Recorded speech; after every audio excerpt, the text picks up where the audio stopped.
Don Daniel Prieto Vial, ¿cómo está usted? Muy buen día, encantado de saludarle. ¿Mm? Aquí estamos. ¿Cómo estás, Luis? Aquí, echando espuma por la boca, pero bueno, ya se me pasa. El acero de Huachipato. Sí, señor, sí, Qué señor. tremendo. Y justamente, mire, cuando usted nos comentó el tema que quería tratar en el día de hoy para continuar con lo que habíamos empezado la semana pasada, eh, y no es que lo haya querido así, pero se vio que justamente calzó con esta noticia. ¿Y por qué? Porque lo que usted nos quiere compartir en el día de hoy son proyectos futuros, que justamente es mirar las cosas mucho más allá del cortoplacismo, proyectar el país en una generación, prácticamente, cosa que no se ha hecho en los últimos 30 años, ¿ya? Claro, Porque mira, hay que hacer un este estudio asunto de del acero ingeniería. Este asunto del acero se viene arrastrando de hace 20, 25 años atrás. ¿Mm? Hay que hacer un estudio ingenieril de cómo recuperar Huachipato y qué tipo de inversiones habría que hacer y cómo, no sé, optimizar la eficiencia. Hay siempre métodos para eso, computarizar, no sé, quizás contratar menos gente, pero mucha de la que ya estaba, recontratarla. No sé si el 100%, pero podría ser un 70%, si es que automatizamos más, un 60%, y modernizar la planta, de modo que sea más eficiente, y recuperar las calidades, porque nosotros tenemos unas calidades de acero que los chinos no nos proveen, y es fundamental para todo el fierrado de las construcciones, que nos Así garantiza, es. no sé, que no, los edificios no se caigan, ¿no? Porque somos un país muy sísmico y tenemos unas normas muy exigentes de estructuras de fierro internas dentro del concreto para Claro. asegurarnos que los edificios resistan los terremotos. Y nosotros hemos tenido mucho éxito en eso, tenemos una norma chilena que es muy famosa en el mundo, y eso hay que recuperarlo, sin duda. Y esa norma solamente se puede mantener si la calidad del acero se mantiene en la que teníamos. Pero si bajamos la ley ya, del acero, si el proceso no es el óptimo, olvídense. Oye, pero si tenemos el ejemplo está a la vista. Acaba de ocurrir un terremoto en Taiwán, ¿ya? ¿Se dieron cuenta la cantidad de edificios dañados? Sí, la norma nuestra es mejor y Así es. incluso los japoneses han estado tratando de copiarnos nuestra norma, que son los que más conocen el tema, Sí, pues. y nosotros nos ha dado muy buen resultado, ¿eh? Porque terremotos muy grandes no nos han producido tanto daño. Exacto, exacto. Así que miren, fue sin querer queriendo, pero fue así. Se acomodaron las cosas de tal manera que nos da pie para comenzar justamente a desarrollar el tema que nos trae usted, porque yo creo que es más que necesario, es eh, esencialmente, es crucial el poder proyectar el país. Y eso se hace ahora, proyectar el país de 40 años, de 50 años, en base a un crecimiento que sea sostenible en el tiempo y en base a qué, algo que no han venido haciendo, la innovación. Es, es, es importantísimo, es crucial todo aquello. ¿Ya? Eh, dentro de los puntos a tratar de lo que nos envió, eh, infraestructura, ¿ya? Carreteras en Santiago, aeropuertos, puertos en Punta Arenas e Isla de Pascua, megapuerto en San Antonio, otro en Valparaíso, evaluar un megapuerto en el norte. O sea, estos son todos proyectos futuros, ¿eh? Para darle Toman la mucho, importancia. ¿Eh? toman mucho tiempo, requieren mucha inversión, pero son decisivos para que Chile mantenga un liderazgo en su comercio exterior. Así es. Ahora viene toda esta presión de Argentina para que nosotros le abramos los puertos a su comercio exterior. Nosotros tenemos que abrírselo en la medida de lo posible, pero tenemos que cobrarle todos los servicios. Argentina tiene que entender que nosotros nos atochamos en los puertos en los periodos de exportación de frutas, por ejemplo, y Claro. se producen enormes colas de camiones, y si a eso se le agrega una ola inmensa de camiones argentinos que llegaron en ese momento, por esta apertura que nos exigen, nos colapsa el sistema, no nos da. Entonces, Argentina tenemos que cobrarle caro, lamentablemente, hasta que esto se logre por la vía de financiamiento construir, agrandar los puertos, automatizarlos con grandes grúas, en fin, todo el sistema de container y el sistema de granel también, ¿no? Cuando sea exportación de minerales. Claro. Eso está pendiente, o sea, hay gran infraestructura, sobre todo hecho por los privados, portuaria en Chile, muy importante, pero los grandes puertos de San Antonio y los grandes puertos de la modernización de Valparaíso está pendiente. Está pendiente hace muchos años, se ha atrasado muchas veces, se ha postergado una y otra vez. Es una cosa muy absurda y es muy grave. Lo mismo que el puerto que tenemos que hacer en el norte, una especie de hub chileno, así como lo están haciendo los peruanos en Chancay, para todo el vínculo con el norte argentino, con Brasil, con el sur, la zona de Río Grande do Sul, en fin. Los peruanos están haciendo una especie de vínculo en Chancay a través de carretera, tratando de llegar a Brasil también por la parte más central. Y hay un segundo puerto, el de Coirú, no sé cómo se llama, el nombre es escribo, que van a ser en el sur después, los peruanos también, muy importante, quizás más importante que el de Chancay. Y estas cosas van a dar una gran proyección a Perú en su comercio exterior. Pretenden ellos ser un hub para otros países, de modo que nuestras exportaciones e importaciones pasen por ello para ir a China o al este de Asia en general, o las cosas que vengan desde China o del este de Asia. Nosotros podríamos evaluar en qué medida mandamos mercadería por esa vía, pero tenemos que evaluar también la posibilidad de hacerlo nosotros y tener una posición más independiente de Perú por las variaciones estratégicas o políticas o de inestabilidad que pudiera haber en el futuro o de cambios de precio en las tarifas que podrían surgir. Lo tenemos que hacer estratégicamente y una infraestructura de puertos hub nosotros también, que puede usar, así como nosotros podríamos usar de repente Chancay o Coirú, ellos también podrían usar los puertos nuestros, si es que les conviene en algún momento, o solamente las nuestras y más las argentinas, porque Argentina va a seguir su presión para sacar sus cosas por el Pacífico. Lo pueden hacer siempre y cuando paguen todos los costos de infraestructura, de paso, de atochamientos, de costos alternativos que tendríamos nosotros, y el manejo mismo de los puertos, que con el atochamiento, con el aumento de la demanda, van a subir los precios para ellos y para nosotros. Así es. Igual. Entonces, si ellos están dispuestos a pagar eso, está bien, si no, no se puede, ¿no? Estas presiones que hubo el embajador la otra vez, de que si nosotros no aumentábamos, no sé, las facilidades para el paso de esos camiones, por el paso de los libertadores, si no lo hacíamos rápido, ellos nos amenazaban con sacarnos, quitarnos el gas de Concepción al sur. Ese tipo de amenazas nos recuerdan el peligro que tenemos en Argentina, porque estamos en el gobierno de Milei, que es un gobierno pro-chileno. Sí. Pro-Chile, no sé si pro-gobierno de Chile, pero pro-Chile. Sí. Pro un sistema económico de Chile que es el sistema de mercado. Y si un gobierno como este tiene estas amenazas, imagínense en un gobierno que no fuera como este. Ya tuvimos la experiencia de los Kirchner, que nos quitaron el gas hace unos 20 años atrás. Eso fue brutal para Chile, brutal. Sí, me acuerdo el racionamiento eléctrico respecto de producido justamente por eso. Claro. Me acuerdo que el agua hasta amenazó en un momento dado a los Kirchner con una guerra, un poquito exagerado, pero sí. Porque fue muy grave lo que pasó, ¿no? Entonces, por Argentina nunca se sabe. Hemos tenido la experiencia histórica de que ellos cambian las normas a su interés de forma muy caprichosa, sin cumplir las reglas. Partiendo por los límites. Bueno, y los límites también. Entonces, es peligroso Argentina. Tenemos que ser nosotros bastante autónomos, fuertes. No debiéramos depender del gas argentino de Concepción al Sur de ninguna manera.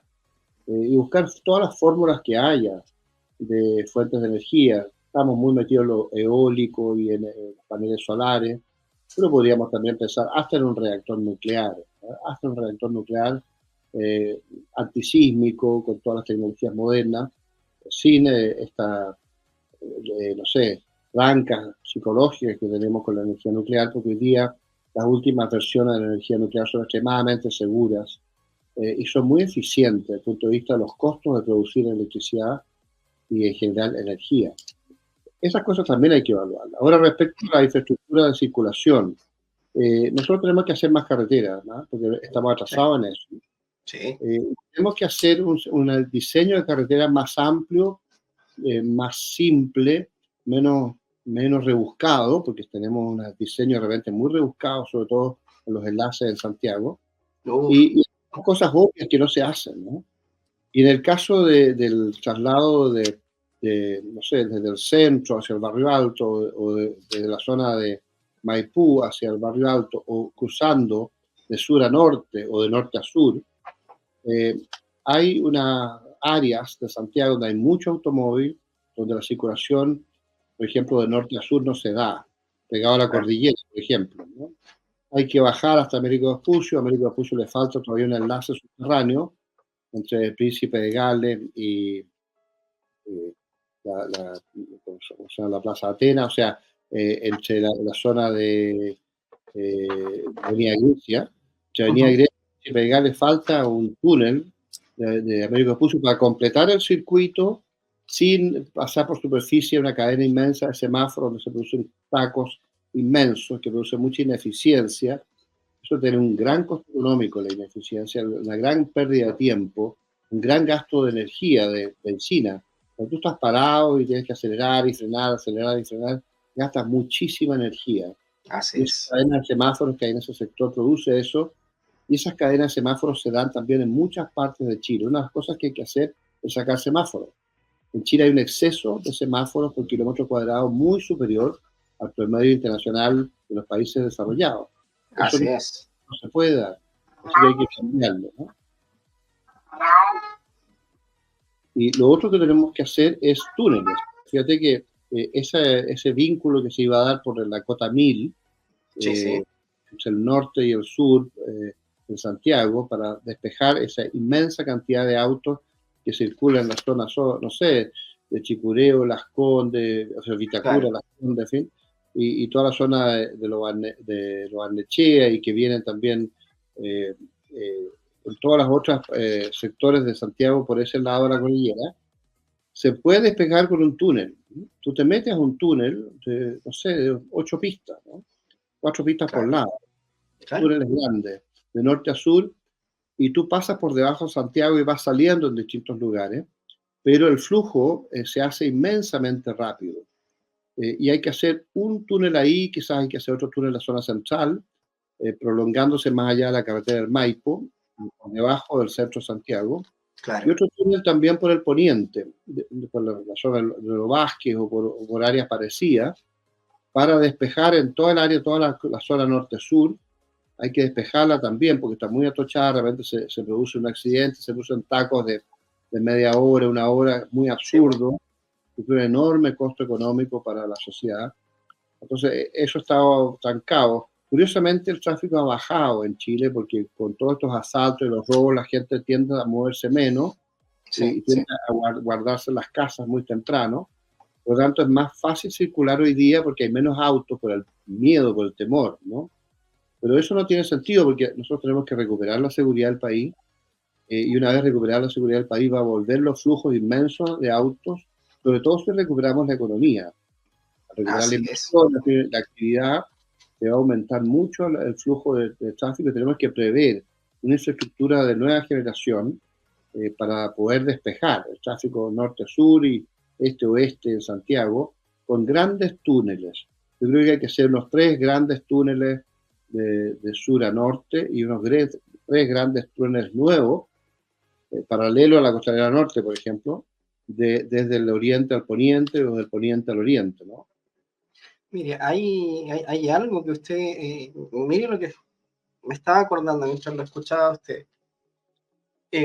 Hablando justamente de futuro, hace muchísimos años atrás leí una entrevista que le hicieron a uno de los ingenieros importantes que hizo la planificación del metro de Santiago. Y este señor, no me acuerdo el nombre, la memoria no me da para tanto, pero sí tengo muy presente lo siguiente, que al periodista le causó extrañeza que este señor mencionaba que ellos habían dejado todo listo, incluso hasta el túnel de Santa Rosa. Entonces, el periodista le pregunta, ¿túnel en Santa Rosa?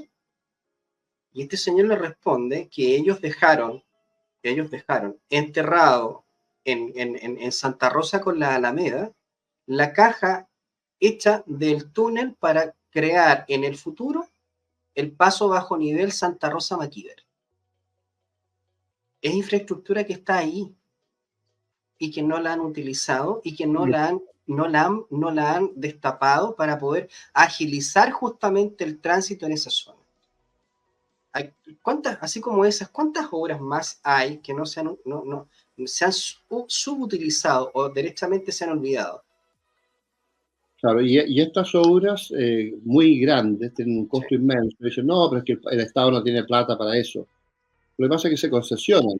El Estado no pone un peso. Así es. Son carreteras son concesionadas, que se pagan, que probablemente no son baratas, pero se pueden hacer estos grandes túneles este-oeste y norte-sur por inversiones privadas gigantescas, con fuentes chilenas, con fuentes internacionales, con fondos de la AFP, en fin, que son grandes fuentes de fondos, y como tienen mucha rentabilidad, no sé, los fondos de la AFP se garantizan una rentabilidad futura segura durante mucho tiempo para asegurarle a su vez las generaciones futuras una buena pensión a la gente, ¿no? Pero eso requiere una decisión y una voluntad política. No tiene mayores costos. Tiene, eso sí, que hacerse todos los estudios del cómo, y muchos de esos estudios también lo pueden hacer privados, pero el Estado tiene la obligación de hacer el diseño general y el diseño básico de por dónde deben ir los flujos principales, ¿no? Y esos flujos principales que tienen una gran demanda, o la misma demanda, van a generar un gran ingreso cuando se construya y se termina. Y estas cosas toman años, o sea, un túnel de esas magnitudes puede tomar 3, 4, 5 años, ¿no? Sí, claro. Partir cuanto antes. Ahora, en el futuro vienen los autos eléctricos o distintas combinaciones, algunos dicen que van a haber autos a hidrógeno, en fin, fórmulas mucho más limpias, y eso es importante porque aunque yo no creo en el cambio climático, sí creo en limpiar el aire de Santiago, y así como creo en limpiar las aguas y cuidar las aguas, ¿no? Y los bosques, en fin, y tratar de recuperar bosques nativos y evitar tanto eucalipto y tanto pino, ¿no? que es muy dañino para muchas fórmulas, a pesar de que es un gran negocio maderero, pero el efecto turístico y el efecto paisajístico que tienen los bosques nativos es superior en rentabilidad a las rentabilidades de los eucaliptos y de los pinos. Mira, ahora que menciona eso, lo que pasa es que nosotros en el canal tuvimos un invitado que justamente él es de la postura, digamos que contraria a aquello, de que si existe bosque nativo en la actualidad, él dice lo siguiente, don César Mosqueira, un gran amigo, se nos está viendo, un saludo.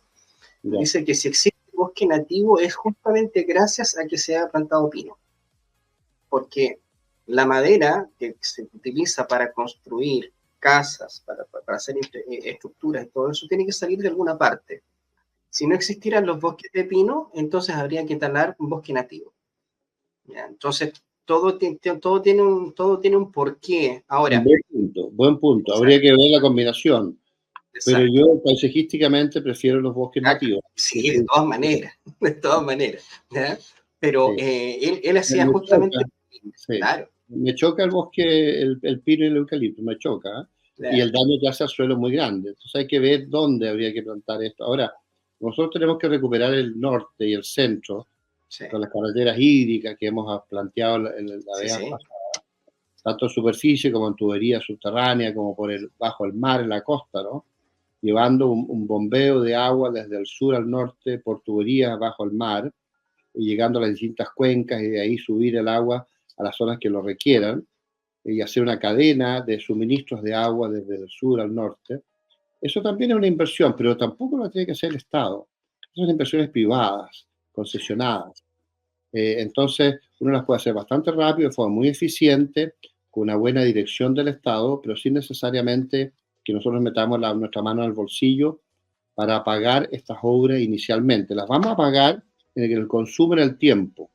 Claro. Los grandes inversionistas van a hacer esas inversiones, van a meter ahí, no sé, 4.000 millones de dólares, o en el caso de las tuberías por la costa, hacia el norte, hasta Arica, serán 10.000 millones de dólares, pero todos los que demandan esa agua en la minería en el norte la parte habitacional, en fin, la agricultura, Sí. ellos van a ir pagando esa agua en el tiempo y la gente que invirtió esos 10.000 millones de dólares va a ir recuperando sus inversiones, una rentabilidad para ellos en el tiempo, de modo que nosotros podemos reverdecer Chile muy rápido. Y quizás en el desierto podríamos plantar pinos y eucaliptos en algunos sectores, alejados de las carreteras para que no nos echen a perder tanto el paisaje, en fin, Sí, para generar esas masas de madera que tú mencionas, necesarias para todos estos efectos de construcción. Hay que combinar esas cosas, pero todo está relacionado, ¿no? Y no es exacto. necesario Todo que el depende de la Estado lo planificación. haga siempre con concesiones privadas, Sí. que es mucho más rentable y permite levantar capitales muy rápido. Y además Chile tiene grandes capitales a través de la AFP y tratar de que no toda la plata de la AFP esté distribuida en nuestros portfolios internacionales, sino que tratar de traer una parte más importante de esos capitales a Chile para aprovechar nuestros propios fondos de ahorro como fuentes de inversión para el desarrollo del propio Chile. Así Y es. tratando de esa vía de los capitales, tratar de recuperar infraestructura crítica y estratégica. El hecho de que los chinos estén dominando la electricidad, en tanto la generación como la distribución, puede ser Sí, peligroso. Yo tengo una contra China, yo siempre defendí un poco a los chinos porque creo que lo están haciendo muy bien desde el punto de vista de sus intereses. así es. Claro que tenemos que tomar ciertas precauciones porque los países, Chile y otros, deben mantener su autonomía en la medida de lo posible y no pueden permitir que infraestructuras críticas tan importantes como la electricidad caigan en manos de los chinos o de Estados Unidos o de una potencia externa, ¿no? Entonces ahí deberíamos hacer una especie de concentración de esfuerzos especiales de inversión para recomprarle a los chinos. Si los chinos no quieren vender, obligarlos a vender por razón estratégica del país. En ciertas cosas no puede depender de estados externos. En fin, hay que negociar con China esas cosas, porque China también va a ser nuestro socio y va a ser nuestra, no sé, mercado inmenso, nuestra fuente de recursos también y de producto en el futuro. Entonces el comercio con China tenemos que mantenerlo y Hay que cuidarlo. y si hay una guerra con China, de Estados Unidos, en fin, tratar de nosotros no participar, tratar de mantenernos neutrales, como lo hicimos en la Primera Guerra Mundial y en la Segunda, no meternos, porque si nos metemos vamos a ser blancos. Y si nos convertimos en blancos de la guerra mundial que impulsa a Estados Unidos, vamos a ser muy, muy dañados. Y ese daño lo podemos evitar si nos mantenemos neutrales. Nosotros entendemos que los chinos están luchando por sus intereses y Estados Unidos lucha por sus intereses y respetamos ambos intereses. Nuestros intereses son no meternos en la guerra. Nuestros intereses no son meternos con Estados Unidos en la guerra con China. Sí combinarnos con Estados Unidos y con los países occidentales del RIMPAC para preservar el comercio intercontinental del Pacífico. Así Y ahí es. la Marina y Guerra tienen un gran rol, nuestra Fuerza Aérea, en fin, y de una fuerza aeronaval, que yo siempre he pretendido que se desarrolle en Chile, una fuerza de aviones de combate embarcados o aviones de combate desde la costa, primero, para darnos un rol aeronaval, no solo naval, sino que aeronaval de combate, no solo con helicópteros y aviones de reconocimiento aeromarítimo a larga distancia, sino que aviones de combate. Una cosa absolutamente necesaria para un país tan delgado y estratégicamente tan vulnerable como Chile. La Armada tiene que multiplicar sus recursos, y eso es una cuestión de los políticos, para darle esa rama aeronaval, esa rama de los aviones de combate.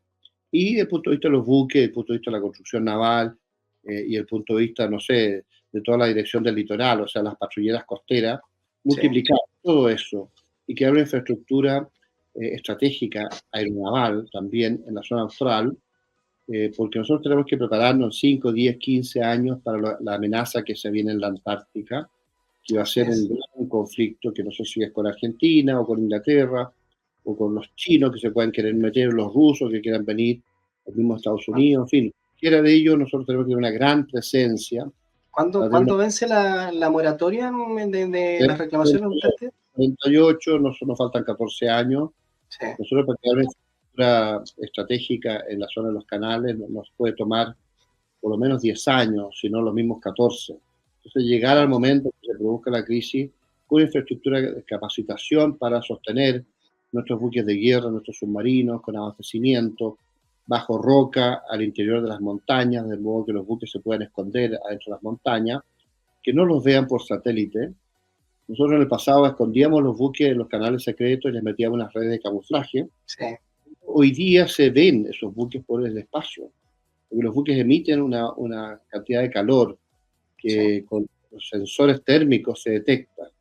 Y con los sistemas de radar de apertura sintética también se detectan esos buques pegados a la costa con redes de camuflaje. Ahora hay unas redes de camuflaje nuevas que son para evitar la reflexión infrarroja o de termovisión, que hay que probarla.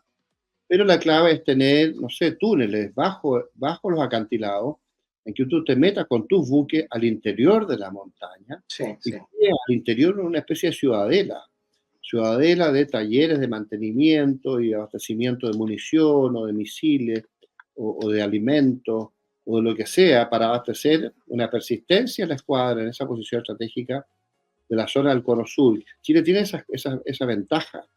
Argentina no tiene esa ventaja, no tiene una red de canales que le dé una posición. Nosotros sí la tenemos, pero tenemos que aprovecharla y mantener esos canales secretos que no se permita la circulación general de los turistas, en fin, que son reservados, porque Claro. hay suficientes canales para darle circulación a los turistas. Y el turismo es otra cosa que hay que explotar mucho en la zona de Magallanes. Y hay que partir, como dije, mencioné cuando te mandé nuestras antecedentes, hay que partir con un gran puerto en Punta Arenas. Exacto, sí. Que falta. Un gran puerto en Punta Arenas. O hacerlo por etapas, un agrandamiento por etapa, hacer un primer puerto que nos dé una infraestructura para lo que se urge ahora, inmediatamente empezar a construir una segunda etapa para lo que viene en el futuro cercano y una tercera etapa para el futuro más lejano, creando toda una infraestructura de servicios, ¿no? Para esa cantidad enorme de buques que vienen a hacer turismo del mundo hacia la Antártica y que al final usan Ushuaia en vez de Punta Arenas, porque Punta Arenas no tiene las capacidades para tener tantos buques mercantes o tantos buques turísticos que puedan sostenerlos ahí antes de partir a la Antártica. Y siendo Punta Arenas mucho más antiguo que Ushuaia, ¿ya? Claro, y hacer un complemento en Puerto Williams. Ahora, Ushuaia ha crecido una brutalidad y está muy bien, y no hay ningún problema, pero el que no nos podemos quedar atrás nosotros, ¿verdad? Entonces, una especie de puerto principal en Punta Arenas, un complemento en Puerto Williams, y ver otros puertos que se pudieran crear también ahí, en otros lugares, la misma isla grande de Tierra del Fuego. Tan deshabitada, ¿no? Claro, incluyendo terminar la carretera, ¿no? En la cordillera Darwin hacia el sur, hacia la zona de Yendegaya, que está faltando una etapa. Hay un gran avance, pero se requiere mucha voluntad política para sostener el esfuerzo de inversión. Esas son inversiones públicas, no son privadas, porque no son rentables desde el punto de vista privado, porque no hay suficiente demanda. Así que ahí hay que hacer, igual que en la carretera austral, un esfuerzo público especial que requiere una inversión del Estado. Ya no es una concesión. Por supuesto que eso termina por decirse que es necesario también terminar la carretera Augusto Pinochet, que por supuesto que la izquierda no la llama así, no le gusta el nombre, pero es la carretera Augusto Pinochet, ¿no? Sí, sí. Hacia el sur, hasta O'Higgins, ¿no? Pero nosotros debemos buscar la fórmula de pasar por debajo de Campo de Hielo y seguir hasta Natales y crear una infraestructura por el lado chileno, que va a ser muy cara, porque pasar por debajo de los campos de hielo, para llegar a Natales. Y eso ahí sí que va a requerir un esfuerzo especial. Quizás enlaces por la costa, los transbordadores durante una etapa, pero no permitir que dependamos tanto del paso por Argentina, a pesar de que el paso por Argentina puede ser mucho más barato para llegar, no sé, de la zona de O'Higgins a Natales, pero hay que buscar una fórmula por la costa, con transbordadores, voluntarias a la carretera, mientras no se haga ese inmenso túnel tan caro que vamos a tener que hacer a la larga por debajo del campo de hielo, cuando sea posible, que requiere unas capacidades ingenieriles inmensas, porque estos hielos son muy pesados, así que los túneles se podrían romper con facilidad. Así que se están moviendo, así que te produce una especie de efectos mecánicos sumamente grandes e importantes, y el esfuerzo de ingeniería que se va a requerir es inmenso. Bueno, por otro lado, estamos... Perdón, lo que pasa, sí, está bien lo que dice usted, el esfuerzo tanto de ingeniería como de recursos va a ser inmenso, pero uno como padre de familia, uno como padre de familia, hace esfuerzos que a veces están incluso por sobre las capacidades que uno pueda tener, pero uno los hace porque sabe que tiene que hacerlos, porque es en bienestar para nuestra familia, para nuestra gente, para nuestros hijos, para nuestros niños. Tomando el símil, el país, nuestra nación, tendrá que hacer todos los esfuerzos necesarios para mejorar justamente la situación de los que vienen, de los que siguen, de nuestros hijos, de nuestros nietos.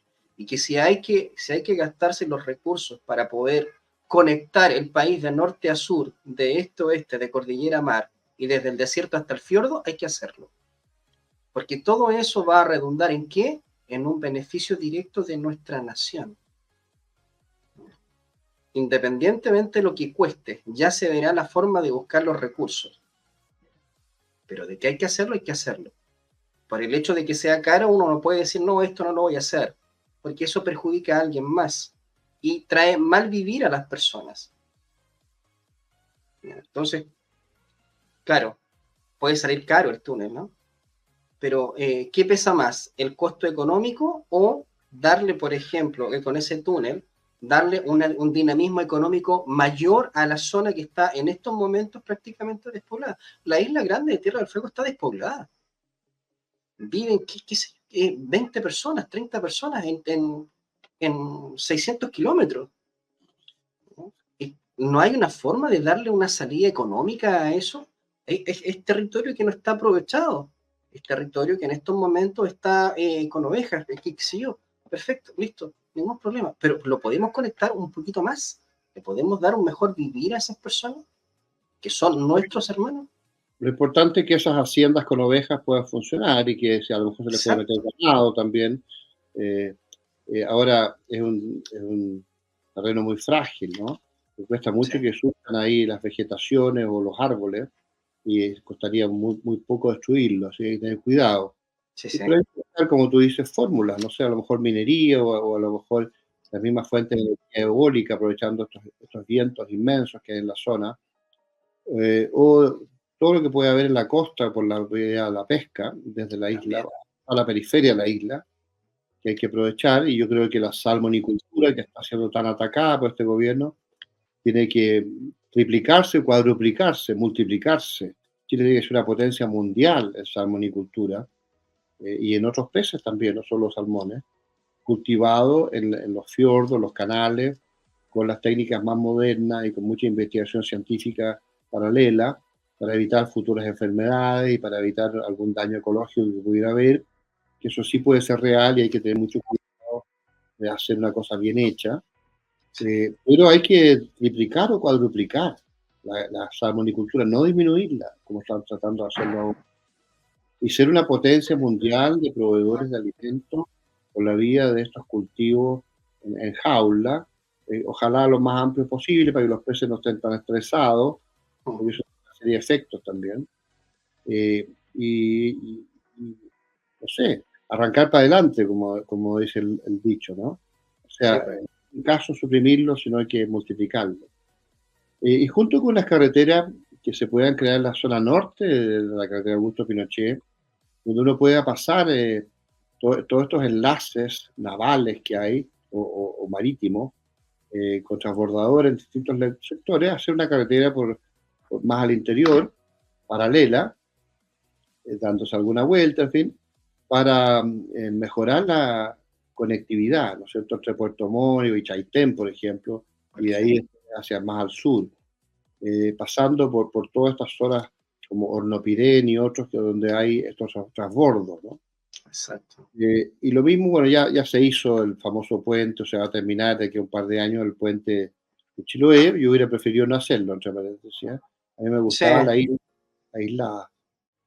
Bueno, y lo otro es, bueno, meterle mucho a ciencia, ¿no? A todo sí. esto, hay que multiplicar la investigación científica, tratar de hacer cosas prácticas también en el área tecnológica y hacer tecnología de punta. Y invertir en ciencia y tecnología, investigación, desarrollo, emprendimiento, crear todos estos startups que se están pues, poniendo muy de moda entre los jóvenes. Yo creo que un gran logro y hay que multiplicarlo, hay que seguir manteniéndolo y hay que seguir desarrollándolo. Todo esto con la economía de mercado, si nosotros nos vamos al socialismo, esto se acaba, No, la economía de mercado se multiplica, no. Y tratar de involucrar a la empresa privada y crearle, no sé, una nueva mentalidad, una nueva cultura a la empresa privada para que haga inversiones en ciencia, en tecnología y en desarrollo, investigación, en fin. Es una cosa que en Chile está pendiente, pero se pueden crear legislaciones adecuadas con incentivos tributarios, de Por modo que ejemplo. ahora obviamente que todas las inversiones van a depender de las tasas de impuestos, ¿no? Nosotros tenemos que bajar el impuesto, algunos dicen al 20%, José Antonio Casta hablaba de bajarlo al 17%, pero si ya si se baja al 20% parejo, se produce una multiplicación de inversiones inmensa. Y si se baja al 17%, las inversiones son aún mayores. Y eso produce un salto adelante en el crecimiento y en la oportunidad de trabajo para millones de chilenos y el aumento de los salarios reales y todo el efecto que tiene la bajada de inversión. Entonces, Mire, sí. haciendo un temita, estaba viendo unas cuantas cosas en el día de ayer y me topé con la siguiente rareza, por decirlo de alguna forma coloquial. En Alaska, el estado número 50 de Estados Unidos, existen solamente 3 impuestos. El 1,2% de la propiedad, a la propiedad, o sea, todas las propiedades pagan un 1,2% de su avalúo. El 1,5% de impuesto al consumo, que es el reemplazo del IVA, no existe el IVA, ¿ya? Y el 5% de los salarios. Esos son todos los impuestos que se pagan en Alaska. Y el Estado funciona. Los recursos naturales que tiene Alaska, que tiene muchísimos, de partida, tiene petróleo, no hay una rareza, no tiene, tiene petróleo, es productor de petróleo, pero no tiene refinerías propias. Por lo tanto, ellos sacan el crudo y después lo devuelven procesado. Y eso les encarece el costo del combustible, pero si ellos tuvieran una refinería propia, les saldría baratísimo. Entonces, todos los recursos del petróleo, del crudo que saca Alaska, que exporta, eso se invierte en un fondo soberano.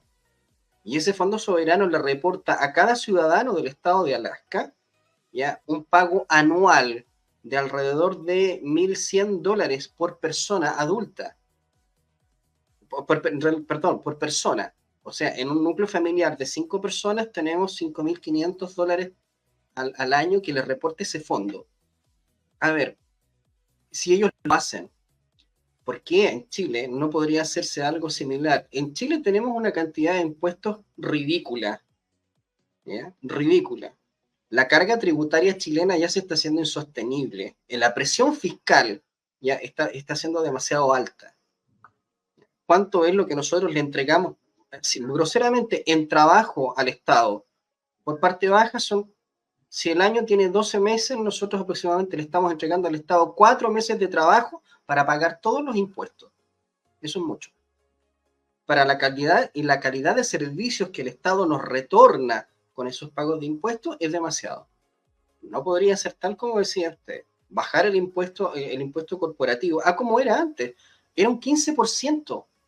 Y antes de que llegara el 15 era un 10% el impuesto corporativo, el impuesto de primera categoría. Y Chile crecía y crecía bien. ¿Por qué no podría volverse a ese nivel de presión fiscal? ¿Cuál va a ser el daño? Chile no solo crecía muy bien, sino que Chile tenía la tasa de crecimiento más alta del mundo. Así Y es. ese tipo de política fue la que transformó Chile y lo convirtió en el país más rico de Iberoamérica, cosa que Así ahora es. está siendo cuestionada porque nos pasó Panamá, y probablemente estamos en una decadencia relativa, que si hubiera más gobiernos como este, nosotros vamos a irnos quedando atrás. Pero podríamos recuperar el crecimiento con estas bajadas inmensas de impuestos, Así es. una máquina grande para desburocratizar el Estado y achicar, no sé, las masas inmensas de burócratas que operan en el Estado y sacar a esa gente a la empresa privada. o emprendimientos propios, personales, privados también, y darles un año de sueldo o 2 años de sueldo mientras ellos se adaptan, salen del Estado y se adaptan a una economía privada desarrollada por ellos mismos, por algunos recursos que le pudiéramos dar. Incluso les podemos pagar el sueldo un año o dos para que ellos se adapten. Sí. Y nos conviene pagarles el sueldo con tal de que salgan del Estado, porque nos dan la expectativa de que en un año o dos esa gente ya no va a estar en el Estado y el Estado se va a hacer mucho más eficiente y va a tener un costo mucho más bajo para la sociedad. Así que eso es una cosa pendiente también, porque eso va a multiplicar todo tipo de inversiones y todo tipo de actividades, no solo productivas, sino que también de servicios, en todo orden de cosas. Así que ahí están las cosas. Ahora, cuando hablábamos de la infraestructura y los túneles en Santiago, también hay que hacerlo en Concepción. Y hay Sí, que claro. hacerlo en Temuco y en otras ciudades, ¿no? Experimentar con túneles para despejar los flujos principales de tráfico y el tráfico de detalle se hace en superficie y tú tienes salidas por todos lados del túnel de abajo y el túnel te despeja el tráfico. Entonces el tráfico en superficie va a ser mucho menor porque una parte se va a meter al túnel, ¿no?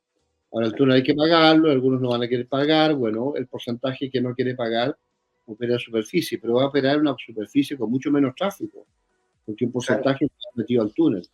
Se va a hacer mucho más eficiente el transporte de esa manera. En el caso de la costa, por ejemplo, yo haría un túnel que yo iría desde Valparaíso hasta Concón o hasta Quintero, en un túnel.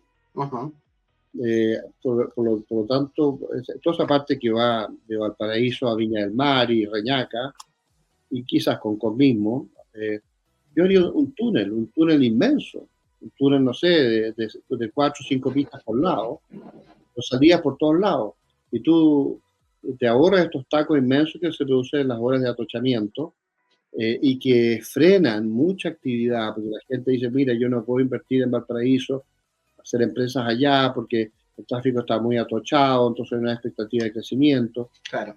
Y algunos dicen, bueno, es que acá hay una carretera pegada a la costa y encima de las rocas, en fin, pero echa a perder el paisaje. Hay que preservar el aspecto turístico. Entonces los túneles son la clave. No, es que es muy caro, no lo podríamos hacer. No, pues se hace con concesiones privadas. Y se hacen por etapas, quizás se hace la primera etapa de Valparaíso a Viña del Mar, y después a Reñaca y a Concón, ¿no? Y así se sigue, ¿no? Finalmente podemos llegar a Quintero.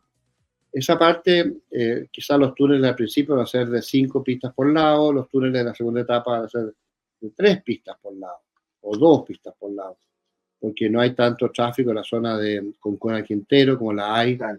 desde Concón hacia el sur, por la costa. Y lo mismo hacia el interior, ¿no? Hacia Villa Alemana, en fin, Quilpué, también túneles, ¿no? Para complementar la circulación de superficie y facilitar la circulación. Y por esa vía, facilitar la vía y activar toda la gestión económica. Me hizo acordar de lo espantoso que era el camino troncal entre Peña Blanca y Valparaíso y Viña. Horrible, sobre todo cuando te tocaba la hora del taco, podías estar perfectamente 1 hora y media allí en Canal Chacao, ¿ya? Pegado ahí. Toda la circulación de Viña del Mar, ¿Sí? que es un túnel. Piensa toda la circulación de Reñaca en el periodo estival, cuando vienen las vacaciones y nos llenamos de argentinos, en fin, y de turistas brasileños, que es una gran fuente de fondos para la región, sí, el turismo. Pero la gente se queda 1 hora en los tacos, o a veces 2 horas en los tacos. Se hace muy antipático el ir a vacaciones a la zona de Reñaca o Concón, ¿no? O de Viña en general, si es que tú no tienes una buena circulación. Si tú no puedes irte de la playa a tu casa, o si no puedes ir de la casa a la playa, porque está tan trancado el tráfico que no se puede circular. Esas cosas se resuelven por túneles, ¿no? Claro. Y eso se da también, quizás no en Puerto Montt todavía no es necesario, pero se va a tener que pensar algo así también. Y en otros lugares, en Antofagasta, por supuesto en Concepción, quizás en Temuco, en fin, hay muchos lugares donde, no solo Santiago, caben túneles, quizás no de las mismas magnitudes, pero que son fundamentales. En el caso de Concepción, yo creo que hay que hacer túneles, lo mismo a al sur del Biobío, en la zona adyacente a Concepción, también hay que hacer quizás un túnel complementario a la carretera y quizás más puente, ¿no? O un puente o dos más, o quizás pasar bajo el río en un túnel. Quizás es muy caro pasar bajo el río en un túnel, quizás habría que hacerlo con un túnel, perdón, con un puente más grande, nuevo, más allá de lo que ya se están construyendo, que están despejando bastante la situación, pero eso nunca tiene que terminar, porque la circulación tiene que aumentar en el futuro Sí. para no trancar el desarrollo del país. Y así nosotros vamos convirtiendo en una potencia, con desarrollo científico, tecnológico, con infraestructura, con los puentes, con los puertos. El día de mañana con aeropuertos, hay que hacer más aeropuertos, hay que agrandar aeropuertos. Santiago nos faltan aeropuertos, tenemos solamente Pudahuel, ¿no? O Arturo Merino Benítez, como se llama oficialmente. Sí, sí. Se Pero suprimió uno, porque teníamos teníamos el de Cerrillos también. Chile tenía, Chile, una, en Santiago tenía tres, ¿ya? Porque la base aérea del Bosque también la consideraban como una especie de aeropuerto militar, pero aeropuerto al fin y al cabo. ¿no? Y había Teníamos, estaba Cerrillos y estaba Pudahuel, ¿ya? Ahora habilitado solamente para el transporte de carga y pasajeros es solamente Pudahuel, porque el otro, el Bosque es netamente militar, Cerrillos ya prácticamente inutilizado, ¿ya? A cambio de no sé qué, pero todavía no me explico por qué, pero a cambio de no sé qué, y queda solamente Pudahuel, y Pudahuel que está constantemente necesitando reformas y mejoras, ¿ya? Claro, hay que seguir invirtiendo en Pudahuel, en Arturo Merino Benítez, pero no hay que perder, por ejemplo, Tobalaba, ni siquiera este pequeño aeropuerto que hay en Vitacura para planeadores. Hay que reforzarlo, hay que alargarlo, hay que complementarlo, no hay que suprimirlo. Y yo diría que la base del Bosque hay que alargarla. Yo me compraría Sí, las poblaciones al final de la pista, las sí. compraría y las desarmaría y alargaría la pista. Y lo mismo tanto al sur como al norte de la pista. Yo me compro las poblaciones que hay ahí y alargo la pista. Y consolido la infraestructura de la Fuerza Aérea en la zona interior de Santiago, en el bosque. Porque hay gente que quiere suprimir el bosque y hacer toda infraestructura urbana en esa área, ¿no? Yo creo que no. Por razones estratégicas esas cosas no se pueden hacer. Ya fue un error haberlo hecho en Cerrillo. Fue un Sí, error muy grande. No tremendo. podemos hacer ese error de nuevo. El bosque hay que reforzarlo. Yo me compraría la población al final de la pista en ambos lados y les daría a la gente que vive ahí casas mejores en otro lugar, financiadas por el Estado, un lugar cercano, de modo que ellos no pierdan su nivel de vida, sino que lo mejoren. Pero a cambio, alargar la pista y consolidar el bosque y permitir que esta infraestructura tan antigua, tan histórica, tan importante de la Fuerza Aérea no se pierda con la pretensión de tratar de eliminar la base, ¿no? Y había una base Ahí, aérea donde estaba la artillería antiaérea al norte de Santiago, que se nos olvida, ¿no? De la Fuerza Aérea también, sí, en la zona de Colina, ¿te sí, sí, acuerdas? Y sí. esa base también se suprimió. No sé si se podría recuperar o no sé si se podría buscar una alternativa, pero hay que ver dónde hacer una nueva base complementaria en Santiago, fuera de reforzar el bosque, fuera de consolidar toda lava, no perderlo, y también yo vería la posibilidad de alargar toda lava y ver si se puede comprar una población adyacente de modo de consolidar toda lava y no Por eso, perder los planeadores de Vitacura ni ninguna otra pista que pudiera haber acá. por eso que, insisto, lo decía al principio, poco antes de empezar con la tertulia, me mato de la risa cuando hablan del gran estadista. ¿Me podrían ustedes decir qué gran estadista permitió que rodearan el bosque, Tobalaba y Cerrillos con población? ¿Me podrían ustedes nombrar el genio deslumbrante Inevitable, que... inevitable por el crecimiento de la ciudad, pero no por eso hay que suprimir el bosque. Pues, Ah, sí. al contrario. Perfecto, ningún problema. Pero ahora nos encontramos con esta tesitura de que había que comprar poblaciones que están establecidas de forma aledaña a los terrenos de las bases aéreas de las pistas de aterrizaje. ¿Por qué no fueron un poquitito más visionarios? ¿Ya? Y ya perfecto, si la población crece y las ciudades tienen que crecer, pero perdón, en el bosque, cuando se instaló la base aérea, no había nada. alrededor. Era una chacra entre la ciudad de San Bernardo y la ciudad de Santiago. En Tobalaba no había absolutamente nada alrededor de la pista, fue creciendo después con el tiempo. ¿Ya? Y lo mismo pasa ¿cómo se llama? La que está en Quintero. Perdón, la que estaba en Belloto. Tampoco había nada. En la base aeronaval del Belloto no había absolutamente nada alrededor de esa base. También la suprimieron. ¿Entiendes? Entonces, ¿dónde está la visión de futuro? Porque estamos hablando del país de 20, 30 años más, para enfrentar los desafíos de 20, 30 años más. ¿Dónde están esos hombres visionarios que están proyectando justamente estas obras que estamos viendo aquí? Los túneles salen caros, sí, pero fíjense, hay una cosa que todavía parece que la gente no la relaciona. Hace 50 años atrás los túneles eran mucho más caros que ahora. Igual se hacían. La técnica ha ido avanzando de tal manera que existen unas tremendas máquinas tuneladoras que le van dejando a usted el túnel hechito, incluso hasta con los desagües. ¿Ya? Antiguamente había que hacerlo todo a pala y picota, prácticamente, fuerza bruta, y se construían túneles igual.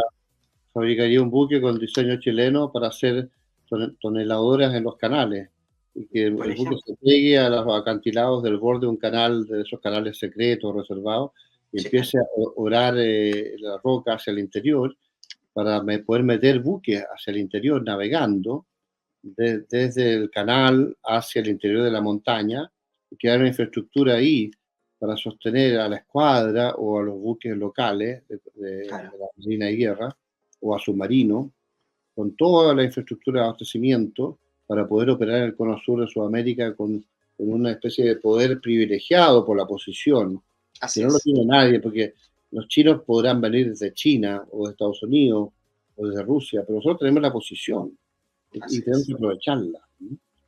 Y lo mismo de esa capacidad aeronaval que tantas veces hemos hablado de la Marina, ¿no?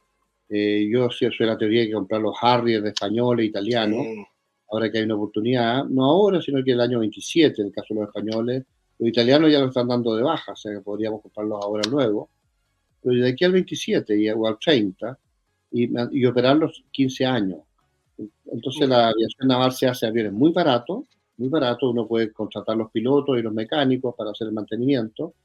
Entrenamos pilotos chilenos en un periodo de 5 años y después creamos, no sé, la cultura para la Marina de operar aviones de combate en combinación con la escuadra y con otros buques menores y secundarios independientes de la Marina de Guerra, a lo largo de todo Chile por la costa, y a la larga tendremos un portaaeronaves para llevarlos a bordo, pero sobre todo tenerlos en la costa, operando desde Arica hasta el Cabo de Horno, estos Harriers, ¿no? Y el caso de la Fuerza Aérea que se está discutiendo qué se hace con los F-5, si hay que reemplazarlos, yo sería la teoría de prolongar la vida, 15 años más, yo me compraría los F-5 suizos, que los norteamericanos están corriendo a comprárselos porque están en tan buen estado y tienen una proyección de vida tan larga. Bueno, si los Estados Unidos se van a comprar una parte de los F-5, compremos nosotros la otra parte. Y hagámonos de otros 20 F-5 y nos complementamos con los 10 que nos quedan operativos, 11 que nos quedan operativos nuestros. Y ahí tendríamos unos 30 F-5, que son aviones de una estructura antigua, pero que se le puede meter la última aviónica y los últimos radares, las últimas armas. Y los motores son magníficos, son dos. Siempre es bueno tener dos motores en zonas tan delicadas como Magallanes, porque no hay tantos aeropuertos donde tú puedes aterrizar en caso de emergencia. Te falla un motor, es bueno tener un segundo y tú puedes seguir volando hasta la base de vuelta con un segundo motor. Por eso que en las áreas aeronavales es bueno tener dos motores. Ahora los Harrier tienen un motor, pero son tan probados, el mantenimiento es tan bueno y nosotros tenemos que garantizar un mantenimiento tipo naval que es de muy alta calidad.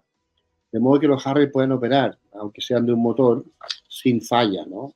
¿Cómo es la turbina? La turbina de Rolls Royce, del Harrier. Sí, sí.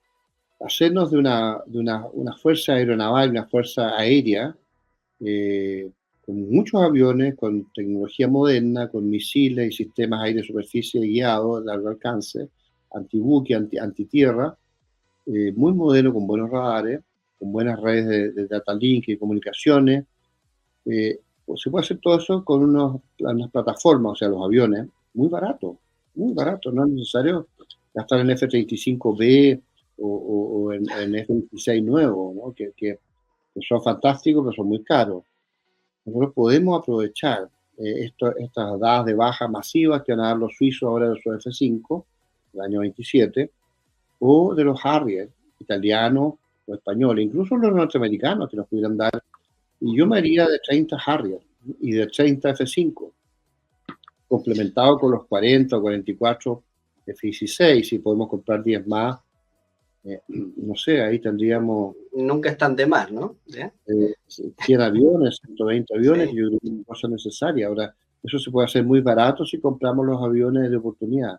Y sí. les prolongamos la vida 10, 15 años, hasta que ya Chile, siendo un país más rico, con la nueva generación de inversiones y el nuevo Sí. crecimiento que esperamos generar después de recuperarnos de estos gobiernos, con un país mucho más rico sí podemos comprar F-35B en 15 años más, un F-35B que va a ser distinto al actual, que va a ser mucho más moderno, mucho más maduro en su tecnología, con muchas cosas nuevas, y ahí pasamos a un F-35B mucho más maduro, una especie de avión de despegue vertical, tipo F-35, o un F-35A, en el caso de la Fuerza Aérea, mucho más maduro. Está Ahora, es muy nuevita esa tecnología. Y lo que pasa es que hay mucha gente que se obnubila con estas nuevas tecnologías, con estas nuevas plataformas, pero es muy nuevita. Y de hecho, le contar una cosa. ¿Ya? El fabricante del F-35 recomienda no utilizar el arma principal porque el arma principal, al ser utilizada, descalibra los alerones de vuelo, los flaps. ¿Sabían eso? Está demasiado nueva esa tecnología. el cañón, dices tú, el cañón. Sí, el cañón. Recomienda no utilizarlo porque resulta de que al momento de utilizarlo de manera prolongada, 5 segundos, ya hace que los flaps, que son los que en definitiva le dan la maniobrabilidad al avión, salen afectados. Hay una cosa, y se la escuché a un analista internacional hace muchísimo tiempo atrás. El poder se compone de 3 componentes: posición, fuerza y voluntad. ¿Ya? Chile tiene, pensando por ejemplo en la crisis que se nos viene ya prontamente, hoy 14 años a la vuelta de la esquina, ¿ya? En el cono sur, en la parte austral de nuestro país. Nosotros tenemos la posición, tal como dice usted, nosotros como nación, tenemos la posición, preparemos la fuerza, ¿tendremos la voluntad de hacerlo? ¿Tendremos la voluntad de hacerlo? No podemos no tenerla. Tenemos que Exacto. tenerla, sí. No podemos no tenerla, porque Yo el creo no que, tenerla significa desaparecer como nación. yo creo que existe, lo importante es hacerlo lo antes posible, porque si nos Eso. hacemos atrasados, vamos a llegar atrasados. Y si llegamos atrasados, vamos a perder. Hay que hacerlo lo Lamentable. antes posible. Bueno, eso es, ¿eh? No, Y, sí, sí, oye, y si el país insisto, crece, todo esto se financia. Si el así país no es. crece, no se financia. ¿Y cómo Esto crece? es, Bajando los impuestos. Bajando los impuestos, sacando a 600.000 personas de la burocracia estatal, dejándonos 100.000 y concentrando los recursos en las Fuerzas Armadas y en este tipo de infraestructuras, ¿no? así Que es. es lo que viene. Y Don Daniel, tecnología. Y las Fuerzas Armadas hay que involucrarla en ciencia y en desarrollo tecnológico. No solo en el principalmente. rol de defensa, sino que en un rol científico y tecnológico. Ponerle más énfasis a eso. Y complementación con la parte militar. El desarrollo militar siempre ha ido adelante del desarrollo tecnológico, ¿ya? Porque los desarrollos, o sea, la tecnología que se ve ahora en la actualidad, siempre ha partido siendo un desarrollo militar. Lo que estamos utilizando ahora, el Internet, ARPANET se llamaba el sistema que crearon las Fuerzas Armadas estadounidenses, y ahora lo tenemos nosotros acá traducido en el Internet. ¿Eh? Todo ese tipo de cosas van aparejadas ya prontamente una tecnología militar y ya es después bajada hacia lo civil y tiene aplicaciones civiles. Eh, Se nos fue la hora, don Daniel. Confieso que yo cada vez que estoy conversando, que lo escucho a usted, yo me engolosino y lo dejo hablar, que lo dejo hablar porque me encanta escucharlo cuando expone este tipo de cosas porque usted las maneja muy bien. Bajo la pantalla, queridos amigos, ustedes encuentran la dirección del ICAES, que es el canal que es la plataforma en donde ustedes pueden encontrar a don Daniel Prieto dando distintas conferencias, el Instituto Chileno de Análisis Estratégico y Social, ¿ya? Y a través de su canal en YouTube, que es @TV Info Chile. Ahí está, ahí lo pueden encontrar. También a través del... No es arroba, es solamente TV Info Chile. Solamente TV Info Chile. Ya, perfecto. Es que en el YouTube se puede ubicar de esa manera. Así que Bueno, vaya a ese canal, querido amigo, querida amiga. Si a usted le interesa, suscríbase a ese canal.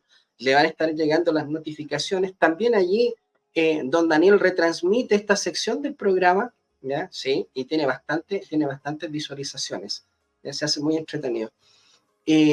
Acuérdese, recuerde, de suscribirse también al Ágora, ¿ya? @Ágora-CL, para que le puedan llegar las notificaciones del programa. Don Daniel, otra vez, se nos fue el tiempo. Encantadísimo de contar con usted siempre y que nos traiga todos estos temas tan interesantes.